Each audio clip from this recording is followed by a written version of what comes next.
So what's up everyone, and welcome back to the channel. If you're new here, consider hitting that subscribe button down below. If you've been following our channel for any length of time, you'll know that in the beginning of March of 2020, we moved from Southern California out here to East Texas. Now that was a week before all the craziness of 2020 happened, so we got pretty lucky to get out here just in time. So for a lot of you, you've known our story from that point on. We get a lot of comments and messages asking, to hear our whole story and a little bit about me, a little bit about my background, what led me to start this farm here. So today I aim to answer those questions. If you want to know me, we should probably go back to about 2011. That way you can get a sense of my way of thinking, the way I look at things, what shaped me to be who I am. Now in May of 2011, I graduated from high school. And after high school, I knew that college wasn't the route that I wanted to take. Education and that whole system it's not right for me. I felt like it was a waste of money for what I wanted to do. I felt like it was a waste of time because I felt like I could learn the things that I needed to a lot quicker outside of school than inside of school. So I really did not want to go to college and basically didn't, okay? And what I mean by basically didn't is I got into a state school, went to the orientation, I went, this is not for me. I told my parents that there's no way that I'm going there. I didn't want to waste my time there. It just wasn't the right fit. My mom, being my mom, wanted me to go to some sort of college, to get some sort of education. So I ended up enrolling in a junior college, and I lasted there for a grand total of 6 weeks. And why is that? Because in that same time frame, I was working on starting my own business. And I can see why my mom wanted me to go to school so badly, because most businesses don't get off the ground. Most businesses fail. Why? Lots of different reasons, but I knew that this wasn't. So because I was graduating high school, I had just a little bit of graduation money, and the only income that I really had was a $40 a month allowance that my aunt gave me. So I took that and worked my butt off. And in 3 years, I turned that into an over $100,000 a year profit income for myself. And in 3 years after that, I was able to double it and consistently bring in over $200,000 a year just off of that one income stream. So needless to say, I was kind of cool. I could buy anything I wanted to. I set records. I spoke in front of hundreds, if not thousands of people at a time. Every time that there was an event, I was having people come up and take pictures with me. Every time I walk into the office, everybody wants to come talk to me. It was pretty cool. It was actually really cool. For a while there, I kind of saw myself as Batman and like I could do nothing wrong. Now that's something that I built and that I'm pretty proud of. But let me tell you something, doing that was not easy. There was a lot of hard work that went into that, a lot of skills that I had to develop, because I just didn't, boom, magically just have every skill in the world to go make a whole bunch of money. I had to develop those. I was Mr. Shy, didn't want to get on stage, would never get me in front of a camera to talk to people, but I learned to get to where I wanted to go, I had to develop new skills. So watched a lot of YouTube videos, read a lot of books, got connected with the right people most importantly, and I was able to become the person that I am today because of it. And luckily, being 19, 20, 21, 22 years old when all this is happening, I was smart enough to be able to listen to the right people and not just go blow my money all willy-nilly on just whatever. I remember driving on Pacific Coast Highway past the Ferrari dealership and going, you know what? I could buy one of those. Because I could. It made me feel really good. But I didn't do it. Why? Because that'd be stupid. The insurance on that would be just astronomical. It'd probably be more, I'd probably end up paying more for the insurance than I did with the car. So I was able to avoid purchases like that, but I do have a pretty cool watch collection, I'll tell you that. Why? Every once in a while you gotta do something for yourself. But the problem is that I just don't wear watches anymore. But for the most part, I was pretty smart about how I spent my money. And at one point, I was co-owner of like 7 different businesses at the time. Some of them startups, some of them got going, some of them doing really well. For example, one of the first things that I did was getting myself into the real estate market. I did that with partners, and in 5 or 6 years, we were able to flip 17 successful houses, making money on each and every single one of them. So that was a pretty significant source of revenue for me. All in all, when you take into account all the different businesses that I was running and a part of, $300,000 a year was coming into my pocket profit. But let me tell you something, I was constantly working. For some reason, Thursdays were usually my busy days, and I remember on more than one occasion, a Thursday for me would look like this, okay? I'd get up in the morning, take a shower, throw on a suit, and get out the door, by like 8:30 because at like 8:45 was my first meeting. Met with people at a Starbucks for about an hour-ish, ran to the grocery store,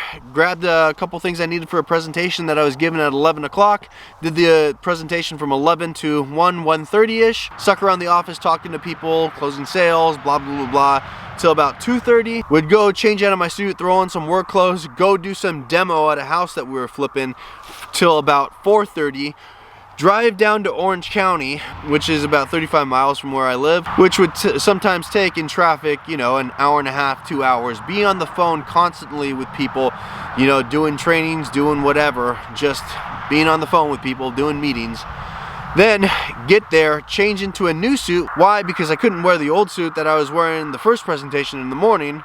Throw on a new suit, start a presentation at 7:30, be done around 9:15, go out to dinner, be out till about 11:30, drive home, be home at 12:30, and get to bed by 1:30, and then sometimes I'd have a similar day on Friday. And at the time, I had no problem with that. Why? Because it was fun for me. You know, I was doing what I wanted to do. I was making my own schedule, even though I was putting a lot of pressure on myself and keeping myself extremely busy.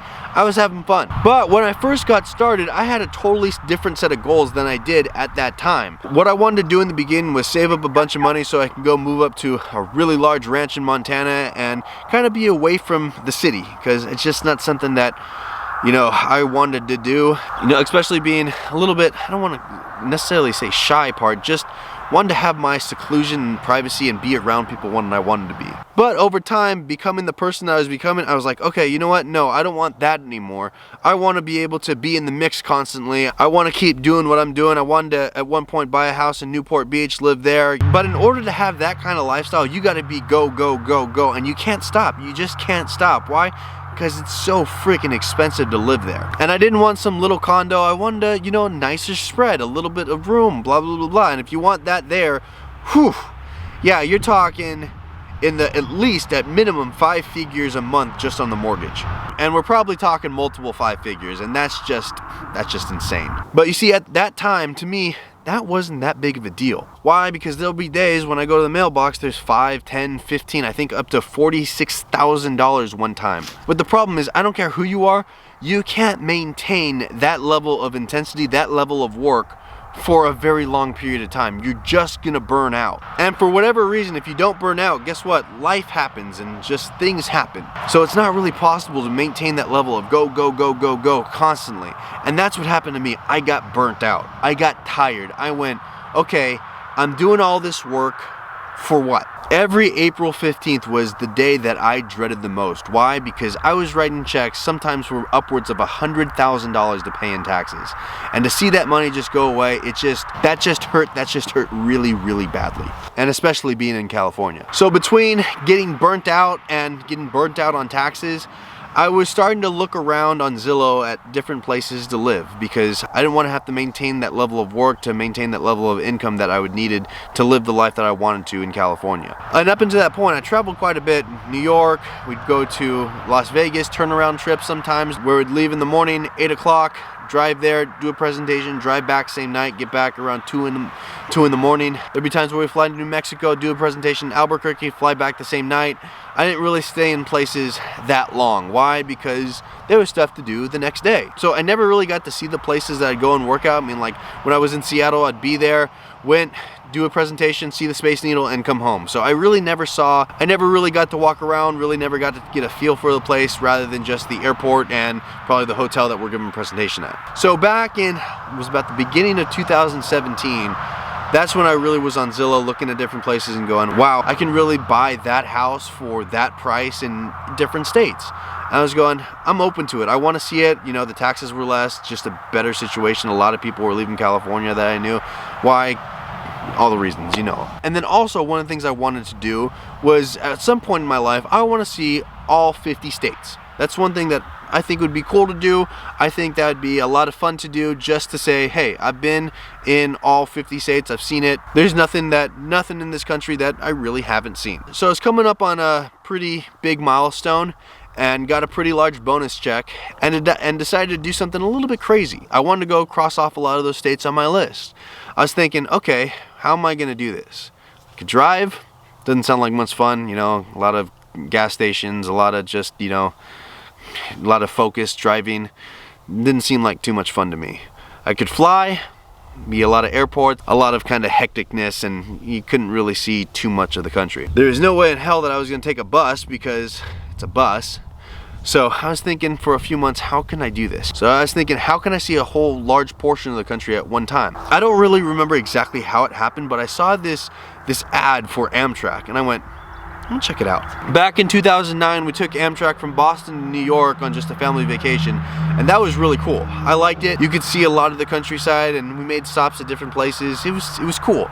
So I was like, I'm gonna look at this, okay? I wanted to see, hey, maybe this could work. Well, when I went on their website, they had this thing to where you could go make a bunch of stops, and the train goes through, I think, like 46 of the 50 states. You know, Alaska, Hawaii, it's not really possible, and I think it's South Dakota and Kansas, I want to say, that doesn't go to, or Wyoming, one of the two. So I went, wait a second, this could be pretty cool. So I did a bunch of research on it, and I figured out this could be pretty cool because in the train you can buy what they call sleeper cars, and you have basically your own room on the train. You have a bed, you have a shower, you have a little place to sit down. Sometimes even in some of them you had a toilet. It's just cool. You had your own little room on the train. So I went, you know what? I'm gonna do this. I'm gonna do this. So I ended up seeing 29 states in 28 days, and I made stops everywhere. I mean, everywhere you can think of, I stopped, and it was a heck of a lot of fun. Most of the stops were in big cities, you know, Atlanta, Washington, D.C., Denver, Salt Lake, Dallas, Austin, you name it. You name a big city, I probably stopped there. And then what I do is go get off the train, get in an Uber, ask the Uber driver what should I see in that city, because I really didn't want to plan too much. I wanted to see the towns from the people who lived there point of view. So the Uber drivers, they knew the city best. I'd go drop off my stuff at the hotel, and I'd go out for the whole day, explore the whole city. It was a lot of fun. I mean, there's some memories there that I'll never forget. Like in Philadelphia, you know, I'm there, I wanted to go see what I wanted to see, go take a picture with the Rocky statue, do the whole thing at the stairs, eat a bunch of cheesesteaks. I think I had 3 of them that day. But me being a history buff, I really wanted to go see Independence Hall. And there, you know, it's free to get in. You just have to get a ticket in time to get in. Well, when I go to the place to get a ticket, I said, hey, you know, I want a ticket to get in. Sorry, sir, we're sold out. I went, uh-oh. That's a problem. I'm only here for 1 day. Lady goes, I'm sorry, there's nothing we can do. Me being me and not really taking no for an answer, I go walk outside, walk over to a security guard and go, hey, can you sneak me in here? And he looks at me and goes, for $5, done. So I got to go sneak through the back part of Independence Hall into one of the tours, and you know, they talk about the thing and got to see it. Really cool. Just that's, you know, sometimes you just sometimes you just can't take no for an answer when you want to do something. But stopping in these big cities was cool, but they all kind of felt the same to me.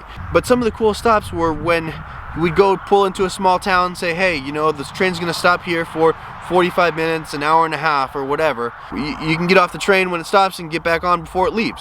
So I'd get off at just about every stop, go walk around the town real quick. Some of them were just really tiny little towns. A lot of them had like theaters of like one movie at a time. It was just pretty cool. It was pretty special. And what happened was that dream of wanting to get a bigger space in Montana started to come back to me, but okay, didn't choose Montana, chose Texas because snow and cold.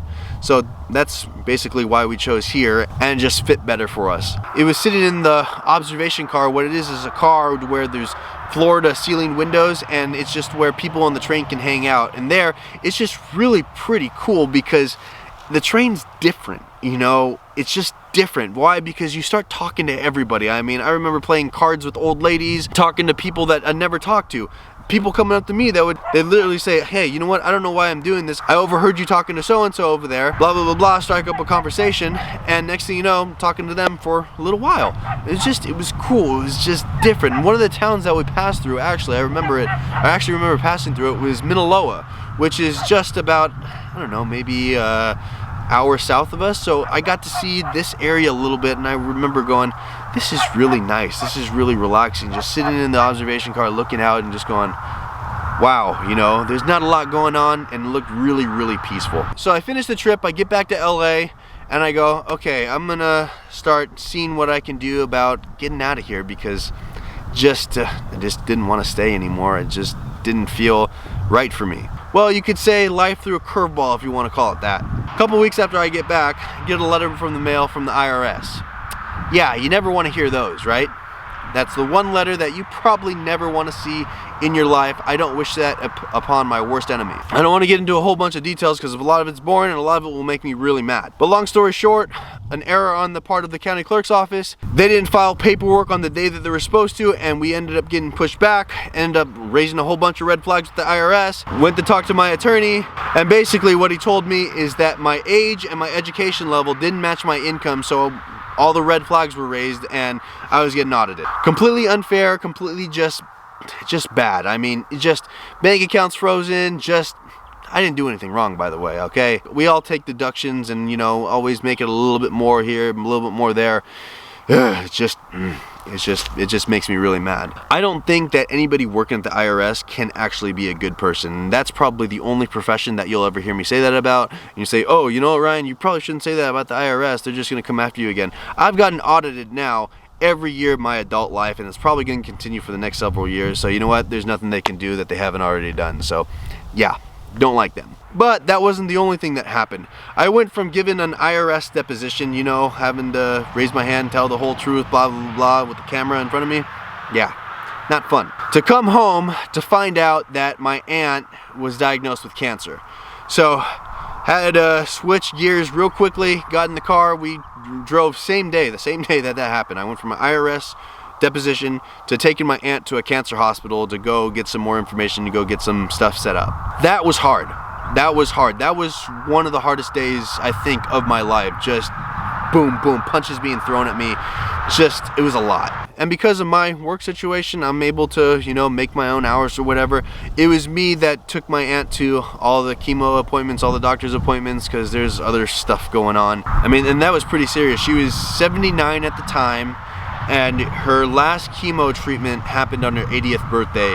And going from stage 3 cancer to beating it, that's a big deal. That's a big deal, especially at her age. And she did. It was one heck of a ride. That was one heck of a ride. But she did it. She beat cancer for a second time. So really, really proud of her. Really just grateful that she's still around. She's doing good now. She's doing really good. So really, really awesome. But going through that and seeing what my aunt had to go through with the chemo and being at the hospital and everything, it was tough. It was just hard. And most of you guys have been through it or know somebody that's been through it. It's a tough situation. And I said to myself, I never want to have to go through that myself, or I don't want to see anybody I know go through that. And me, I don't listen to doctors. I don't go to doctors. I don't like doctors. I don't do anything the doctor tells me to do, blah, blah, blah. I haven't been the doctor in over 10 years and really proud of that. I always try to look for the cause rather than to what can fix the symptoms. And in my opinion, after all the research that I did and seeing the things that came out and seeing the studies that came out, I think it has a lot to do with the food that we eat.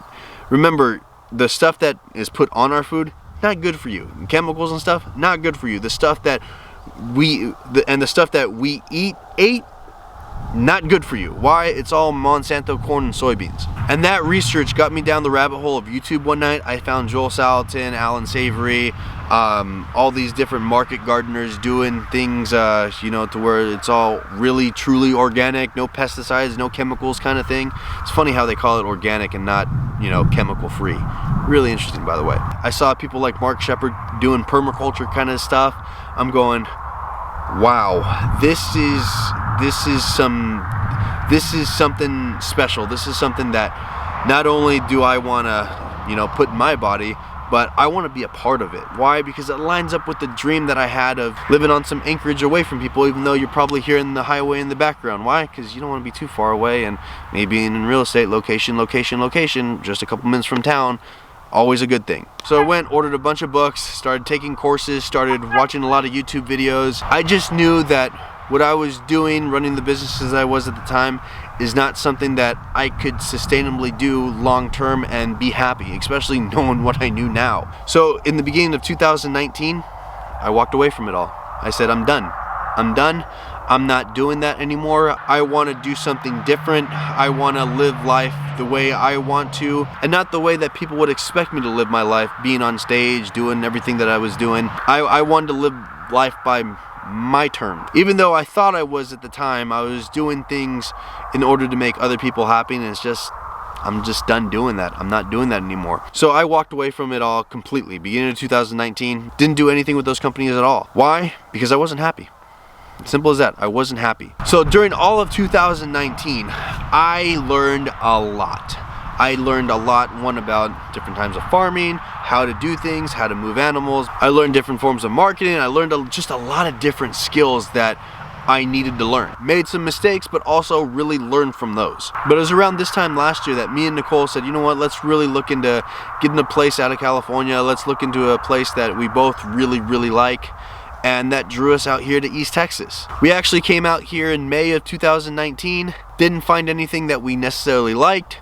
In December, we came out here, and that's when we found this place. Funny enough, we had a whole long list of places that we wanted to see with the help of our real estate agent and me being on Zillow constantly. It was a pretty substantial list. Funny enough, this place is one of the places that I almost took off the list, and I'm so glad I didn't. We actually left here with the intention of putting an offer on another place. But after doing more and more research, looking at, you know, just what would make sense, led us back here, did some negotiating with the sellers, and got the offer accepted, closed around, I think it was on Valentine's Day of 2020, and we got here on March 3rd. I think it was literally a week later. It was the day before the lockdown happened that we got our stuff from the movers, which that would have been a whole nother issue, because the people whose stuff was on the same truck as us, yeah, they probably didn't get it for weeks or maybe even months. But with the events of 2020, the lockdown and everything, and the skills that I learned in 2019, I could easily apply those to the businesses that I was running before we moved out here, before I said, you know what, I'm done, before my burnout. And besides now working on the farm and working on the YouTube channel, I'm able to go back and do what I used to be doing, using about 5 to 10% of the time. And if this continues and the trend keeps going the way it's going, we should be able to eclipse our income from just a couple years ago, but only doing 5 to 10% of the work. That makes a lot of sense. Why? Because it just sets us up better here. We can put maybe a little bit of money into the farm. For the most part, I kind of want this to kind of start paying for itself now. So not going to put too much money into it. We want to start turning a profit and reinvesting what we're making off of it back into the farm and letting it build up like that. We're going to start focusing on real estate, different rental houses in the area, doing possibly some flips. I don't know. I would need the right partner in this area to do that. I don't know. It's something that I like doing, but it's a lot of stress and it's a lot of work, and I don't know if I want to take that on. We're going to be announcing something that we're going to be adding to the farm pretty soon. A couple things that we're adding.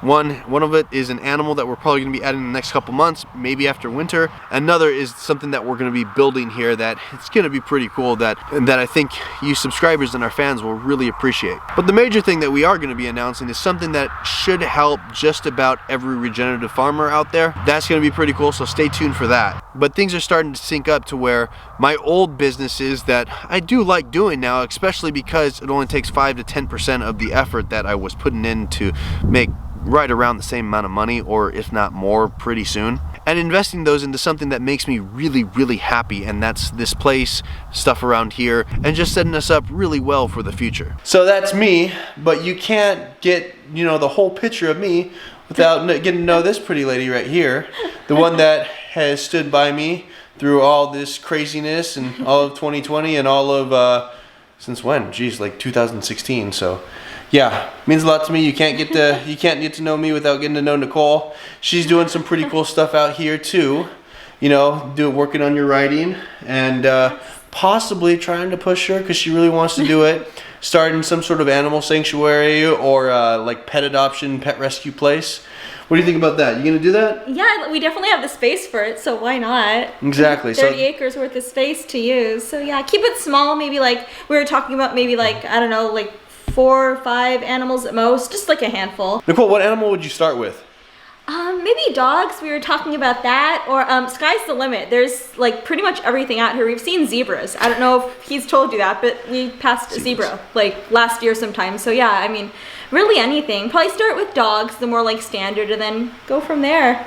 Sky's the limit. So we're gonna be maybe pushing Nicole to do that. You know, we got maybe possibly a couple names for it already. So let's get Nicole doing that. It'd be pretty cool. It'd be pretty fun, and we have the space to do it. So we're gonna get at it, I think. We're gonna work on that. That's me. That's a little bit about Nicole. So if you want to get to know us a little bit better, hit that subscribe button down below, ring the notification bell so you get notified when we put up new videos, hit the like button for the YouTube algorithm because it really does help, and drop a comment if you like, alright? Until next time, see ya. Thanks. Bye. Bye.